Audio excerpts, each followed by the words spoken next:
It's chilly out here, but I feel positively warm.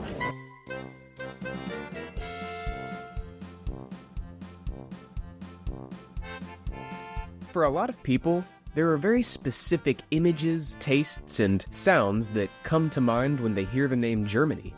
Maybe it's half-timber houses, thick, fluffy pretzels, or a beer hall accordion band. These simplifications of one of Europe's largest countries could lead one to think that Germany's cities are homogeneous. In other words, all the same. But that's the furthest thing from the truth. Two of the best examples? Munich and Berlin. Both quintessentially German cities, but with entirely different atmospheres, vibes, cultural staples, and histories. A lot of blogs and documentaries like to stack up the cities by their numbers, but today, we're going to go a little deeper than the surface level. Here on A Sense of Travel, my goal is to capture all 5 senses of as many cities, countries, and natural wonders around the world as possible, so that I can accurately immerse you into the physical experience of these places through the screen. That said, we're not looking at rankings or objective reasons as to why one city is better than the other. Instead, how do the Munich and Berlin experiences stack up in their contrasting visual environs, the way the air smells, the delicious culinary classics that define their taste palettes, the sounds that fill your ears in the city streets, the way the air physically feels, and the ambience and lore that creates the magic of the atmosphere? We'll find out today in the latest installment of Comparing the Senses, Munich versus Berlin. Before we take on the senses, I want to emphasize again that the idea here isn't to rank these two cities or compare things like HDI, GDP, and quality of life. This is entirely focused on the 5 senses that create the atmosphere of each city. However, we'll still take a quick look at the cities by the numbers. Munich is the capital of the German state of Bavaria, once an independent kingdom of its own. Nestled into the south of the country atop rolling hills near the German Alps, Munich is home to over 1.5 million people, and nearly 6 million people live in the city's metro area. On the other end of Germany, in the country's northeast, sits the capital city itself. Both a city and a German state, Berlin proper has a population of nearly 3.6 million people, about 2 million more than Munich's. Although, its metro area is about the same size as Munich's, with a population of 6.2 million, making the cities the perfect size for comparison. So the first thing to look at when stacking up Munich and Berlin is perhaps the most obvious thing. They're dense, historic, and distinctively different cityscapes. We'll kick off in Munich. There is something so nostalgic and picturesque about the roofline of Munich. It's almost like a small, postcard-worthy Bavarian village multiplied onto itself infinitely, without losing the rosy and cozy character that made it so charming in the first place. A sea of angular red slate roofs blankets the region, pierced by pointy Gothic spires and rounded Baroque church domes. Munich's warm-colored cityscape looks like I had always been taught a German city would look like. On a clear day, you get a full understanding of Bavaria's alpine connection as the jagged, rather chunky-looking Bavarian Alps dominate the horizon in a blue and white haze. Coupled with those spires, domes, and red clay roofs, it literally feels like you're standing inside of an old postcard. And on the subject of postcards, Munich's old town was largely destroyed during World War II, which means that quite a bit of it is actually new construction. But the good news is, instead of modernizing their cityscape like many other German cities after the war, Munich opted to rebuild as best as they could with that same old-world charm. Plaster facades of beige, creamy yellows and whites, with occasional splashes of pink, rustic red, and burnt orange, line the narrow cobbled streets, occasionally broken up by dark brick and stone. Rickety old signs hang above the storefronts, pubs, and the cafes beneath those red clay slate roofs. The narrow streets are broken up by both large and small plazas, cobbled in stone and blanketed in outdoor dining terraces. Right in the middle of the old town is a narrow, stone-paved central square that's dominated by the gargantuan, stone neo-Gothic town hall on one side and the white-plaster, Romanesque old town hall on the other. Marienplatz. Coupled with the famous Rathaus Glockenspiel, Marienplatz almost perfectly captures the grandeur, sophistication, and rosy charm that seems to permeate Munich's cityscape. One of the first impressions I got of Munich was that it's a lot bigger than it looks. It's a humongous metropolitan area, but then you've got places that give it a small village vibe like the Victualian Market, where dozens of cafes, sausage grills, exotic cheese shops, and fresh vegetable markets fill a maze-like, tree-covered plaza, all surrounding a towering maypole which depicts classic Bavarian images of lederhosen, massive tankards of beer, and rosy, red cheeks. Here at the Victualian Market, or on the sprawling grounds of places like Nymphenburg Palace and the English Gardens, Munich feels like a Bavarian city that never lost its quaint village roots as it grew and grew into the millions. Munich's warm-colored cityscape, beneath those red clay roofs, is truly a work of art, especially with places like the München residence, home to some of the most stunning Baroque architecture you'll ever see, or Assum's Church, tucked away like a hole in the wall and plated in gold. Munich's cityscape captures the Germany that springs from the pages of old storybooks. That storybook world is still very much alive here in Bavaria, and carefully preserved. Berlin is an entirely different experience, and you'll notice that right off the bat. I would venture to say that it's just as quintessentially German as Munich, but visually speaking, it represents an entirely different era in history. I would also say it's kind of a tale of two cities, at least to a degree. We'll start in the former West Berlin, with its Gründerzeit architecture and classic European grid. This half of Berlin feels closer to that old-world look of Munich, albeit with different architectural styles, dominated by dark, red clay terracotta rooflines which are occasionally broken up by large bronze domes with golden accents or stone church spires. This roofline blankets the stone, brick, brownstone, glass, and concrete buildings which are decorated in a fine detail and ornamentalism. While occasional bursts of pastels and bold colors appear in the painted facades, earthy shades of brown are the more dominant color scheme, contrasting the creamy beiges of Munich. Narrow roads, hedged by cobblestone sidewalks, wind through the city lined with shops, bakeries, cafes, restaurants, and, of course, homes. Museum Island, right in the heart of the Mitte district, pulls you back into an era of enlightened classicism with its marble columns, bronze domes, and stately, symmetrical facades. Like Munich, Berlin doesn't have a ton left in its old town, but in contrast, the city didn't quite rebuild to match those old-world vibes in what was left, choosing to modernize instead. Nikolai Viertel, which dates back to the 1200s, was formerly part of East Germany and East Berlin, but in the 1980s, much of the old town was reconstructed. Thanks to those modern concrete materials, Nikolai Viertel does feel like more of a reconstruction of medieval Berlin than a preserved old town, so it might not evoke those old-world feelings in quite the same way as places like Altstadt Munich. And it's also quite a bit smaller. However, much of the architecture does resemble that of a medieval Berlin, most notably at the center town square with the towering, brick and stone Romanesque masterpiece from the year 1230, Nikolai's Church. The cobbled streets around you remind you that you're in the old town, but the concrete slabbed walls of the buildings surrounding the church keep you aware that the Berlin of old is no more. I shouldn't go without saying, though, that quaint shops and cafes in this old quarter showcase traditional German craft and a cozy pub scene, and when wandering the old, cobbled streets, you almost forget that you're in the heart of the capital city. Now let's take it over to the former East Berlin, where the story of a mid- and late 20th century Germany comes to life in the form of its cityscape. The architecture in East Germany was really characterized by Soviet architecture, big boxy buildings. They were a bit more functional and minimalist in design, and big, grand, wide boulevards. All of that is still quite present here in this part of Berlin.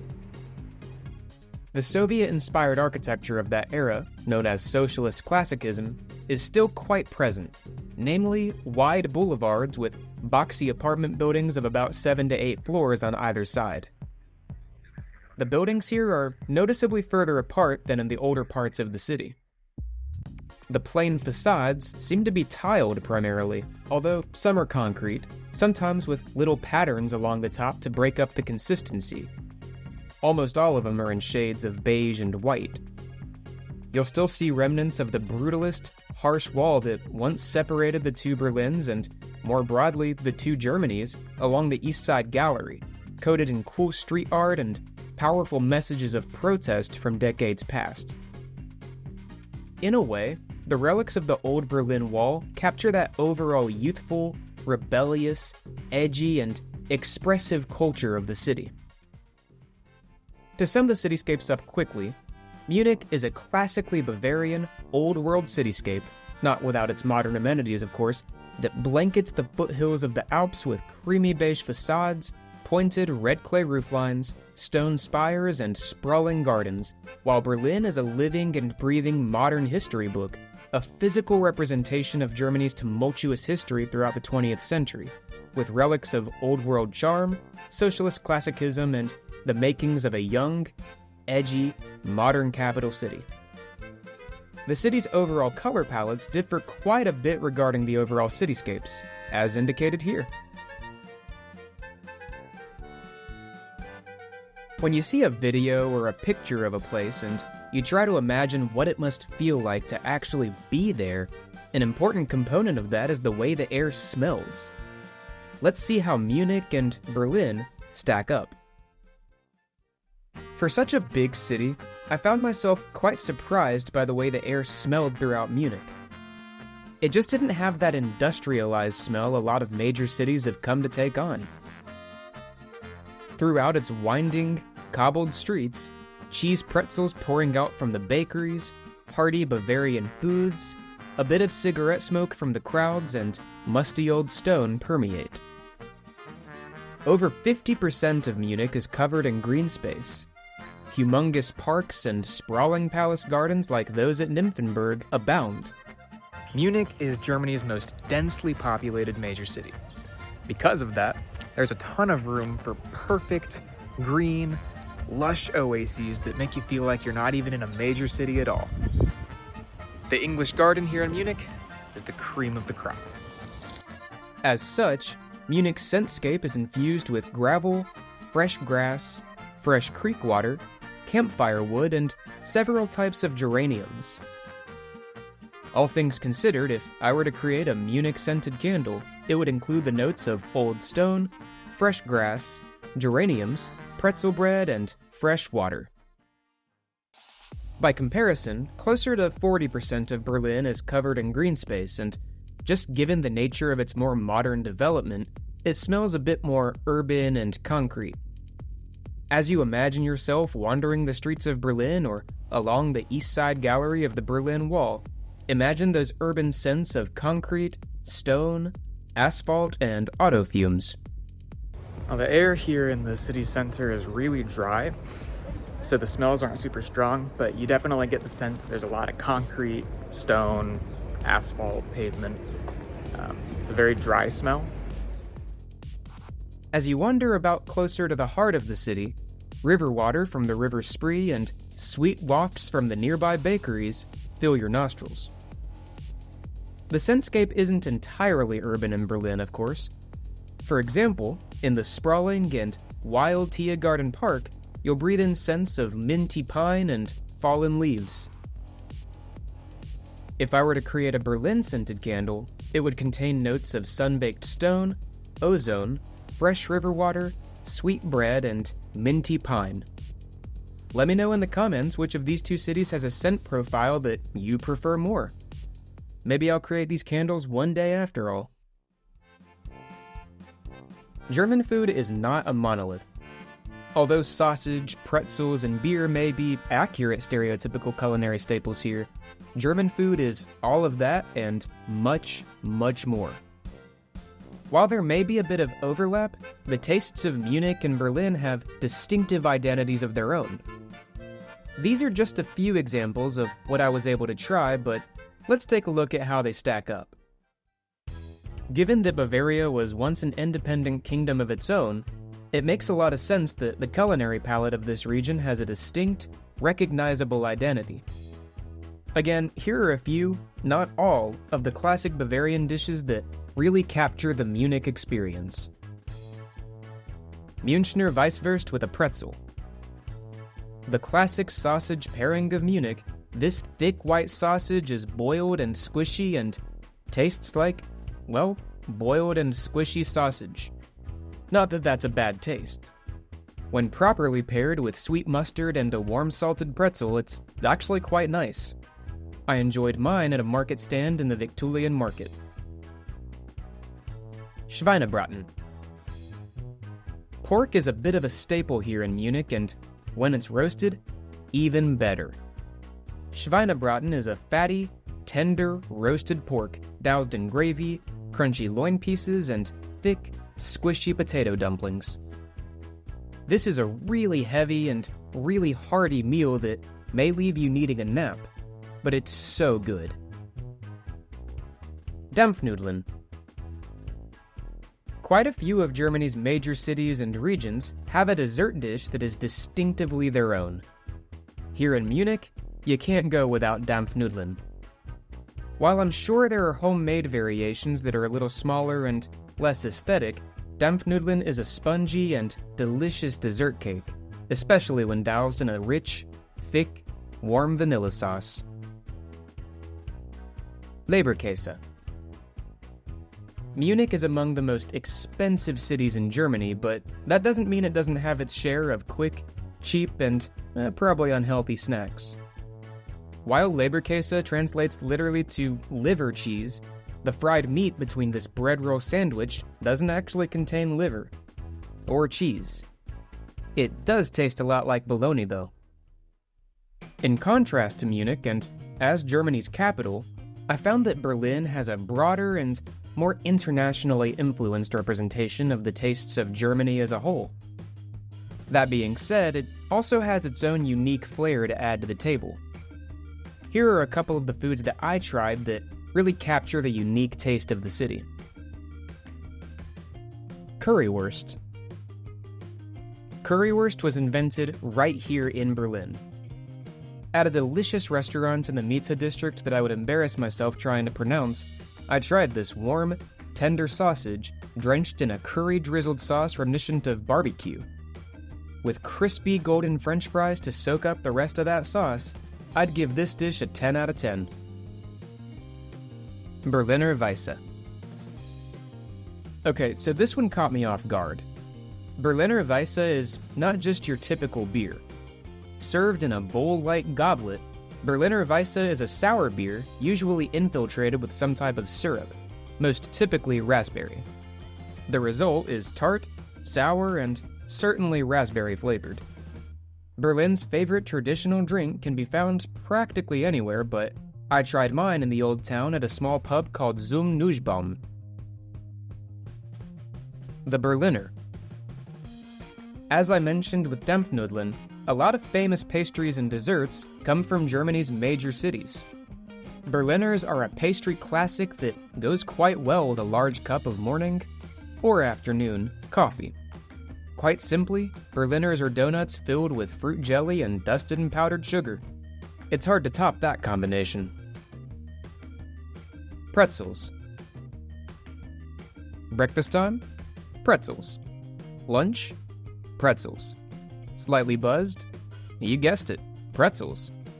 Soft pretzels are a classic here in Germany, and there's no good reason not to indulge in these salty, bready snacks at any given opportunity, especially in its capital city.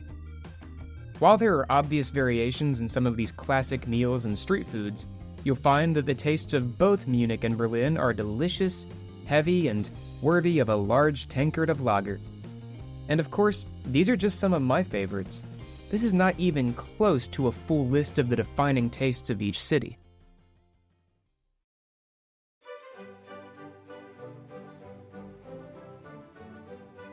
Munich is a surprisingly quiet city given its size. It's a Monday morning, right? It's a work day in one of Germany's largest cities. And this is what it sounds like. I mean, it's perfect. This has to be one of the quietest, most peaceful, and just kind of calm big cities I've ever been to. The sounds of bells chiming are almost omnipresent throughout the city, whether from the bell towers, the glockenspiel, or little statues attached to the corners of buildings. And those musical chimes of bells aren't alone. There are a lot of street musicians playing that classic German accordion. The sounds of birds chirping, cutlery clanking from outdoor diners, and the chatter of crowds fill the city squares. Although it's still important to note that the city isn't immune to auto traffic and motorcycle engines. They just aren't as prevalent as you'd expect. That said, you'll hear the screech of trams along their tracks echoing throughout the stone and brick urban canyons quite often. Much like with its scentscape, Berlin's soundscape fits that big city vibe a bit more. There's a chaos and grit to it that really matches the energy of the youthful and expressive vibe of the city. A higher volume of taxicabs, motorcycles, and auto traffic join the trains and trams of the city to create a louder and more bustling atmosphere than in Munich.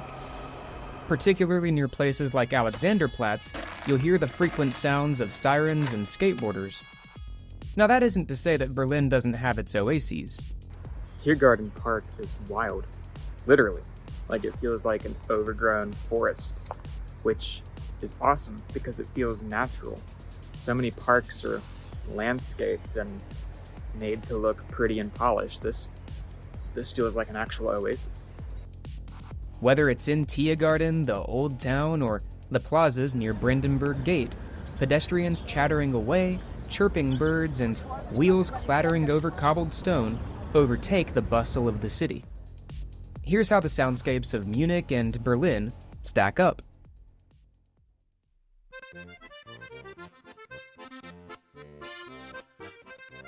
Munich has an oceanic climate, but it borders quite closely with a humid continental climate, which means 4 distinct seasons, cold winters and warm summers, and plenty of rain and snow thanks to the nearby Alps. Thankfully, that means it doesn't get incredibly hot. Well, usually. Munich occasionally gets what's known as the Föhrenwind, a warm, downsloping, dry alpine wind that can rapidly increase the temperatures. All in all, though, Munich feels like all 4 seasons with plenty of rain and snow. Now this might be the area where Munich and Berlin are actually the most similar. Berlin also has an oceanic climate that borders on the line of humid continental. How about that? Summers and winters are just slightly warmer here in Berlin, and they've got a lot less rain and snow. And of course, the urban heat island effect from all that concrete and asphalt can also lead to Berlin feeling a little bit muggier. At the end of the day, though, both cities have pretty moderated and comfortable climates. As we take a look at the ambience and lore, I want to start with this. It's okay to romanticize things. That's part of what makes the novelty of traveling so exhilarating. That being said, to really capture the spirit and the magic of places around the world, you have to let your imagination roam a bit wild. After all, urban legends, mythological fairy tales, and dramatized history are a big part of the identity of cities and countries worldwide, and the stories and lore, both old and relatively new, that Munich and Berlin bring to the table carry a lot of weight. Letting fantasy and folklore infiltrate your mind as you wander about can really bring out the mystique and the charm in different places. Let's take a look at the ambience that each city evokes. We'll kick off in Munich. As a kid, when I thought of Germany, I immediately thought of lederhosen, half-timber cottages, dark pine-covered mountains, and rosy, jolly cheeks. Munich may be a big city, but it absolutely captures the spirit and essence of what I had imagined Germany as a whole would be like. I feel like if Munich could be personified as a person, they would be rosy pink and probably drunk, but incredibly happy. Bavarians have a reputation of being a bit more reserved, but I found everyone to be exceptionally warm. Maybe it's because of the strong, communal beer hall culture here, especially in ones like the classic Hofbrauhaus, one of Germany's oldest and most famous beer halls. Or maybe it's because of how easy it is to turn the corner into a cobbled square beneath Gothic spires and watch as an ornate glockenspiel reenacts the stories of Munich's history. Or maybe it's the sense of sheer regality and royalty that you can experience while wandering the cavernous galleries and Baroque dripping halls of places like the München residence, right in the heart of the city itself. Or alas, the fact that you can actually see people decked out in classic lederhosen. The city just looks and feels like an old Bavarian storybook. As you wander about, you can't help but feel as if you're living within one. The pointy spires, towering bronze domes, cozy beer halls, Baroque palaces, and the picturesque Alps on the horizon literally transport you into the old Bavarian kingdom itself, and the storybook sensation it brings you simply doesn't go away. At least, it didn't for me. Just because you don't see as many Gothic spires, Baroque palaces, sweeping hedge gardens, and quirky glockenspiels in Berlin doesn't mean that there isn't still a strong sense of lore and identity within the city. It's just that that lore doesn't come as much from medieval and Renaissance Germany. It more so comes from as recently as the 20th century. It's hard not to imagine life in Berlin during the bulk of the 20th century as you wander along the East Side Gallery of the Berlin Wall and look up at the TV Turm. As you pass security points like Checkpoint Charlie, the old dividing point between East and West, the reality of Berlin from not that long ago comes into play. That reality of Berlin behind the Iron Curtain comes front and center as you stroll down the old socialist boulevards surrounded by those dull block apartments. For so many people, there was a sense of sheer isolation. But there's a bright side to it all. What that ultimately brought the city was a sense of edge and rebelliousness. That said, there's a true sense of cool and grunge in Berlin that's hard to miss. Through the trials of the 20th century for both Berlin and Germany as a whole, a youthful, gritty, and progressive culture has risen, giving Berlin an air of rejuvenation. That's a feeling you'll get not just in the gritty Alexanderplatz neighborhood, but also at the foot of the Brandenburg Gate and the Reichstag building itself. And that's also not to say that Berlin doesn't have beautiful relics of the old world or a distinctly German identity. I mean, it's the country's capital city after all.